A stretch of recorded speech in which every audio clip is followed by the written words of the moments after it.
Today we celebrate the feast of the visitation, so the visitation of the Blessed Virgin Mary to her cousin Elizabeth, and notice how it mentions that she went with haste to the hill country of Judea. In other words, as soon as Mary heard that her cousin Elizabeth was pregnant in her old age and obviously in need, Mary, out of the goodness of her heart, out of her charity, goes to her cousin to assist her in her time of need.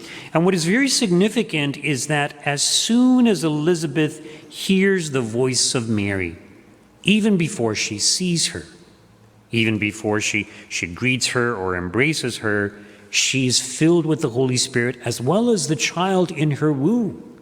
And it's a reminder to us that where Mary is, God is present. Now, at this point, Mary is just a few days into her conception, so as soon as she receives the message from the angel that she herself is to conceive, it's the angel that informs her that her cousin Elizabeth is pregnant also and in her 6 months. So Mary goes right away. She goes with haste. So Mary is just a few days pregnant.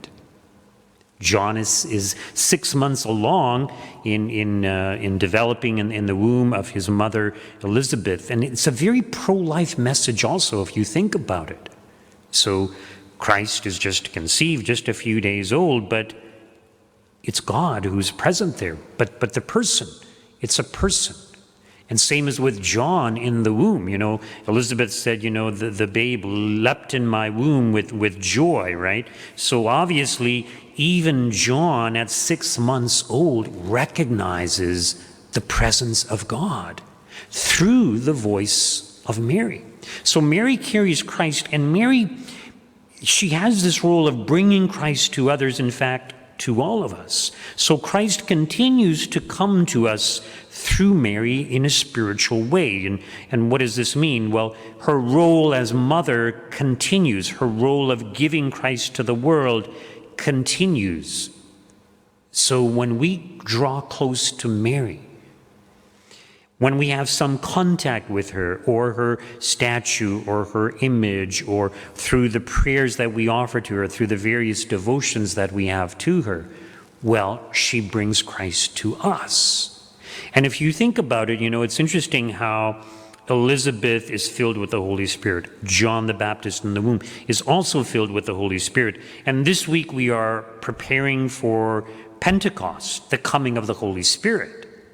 And Mary was in the upper room with the apostles when the Holy Spirit came.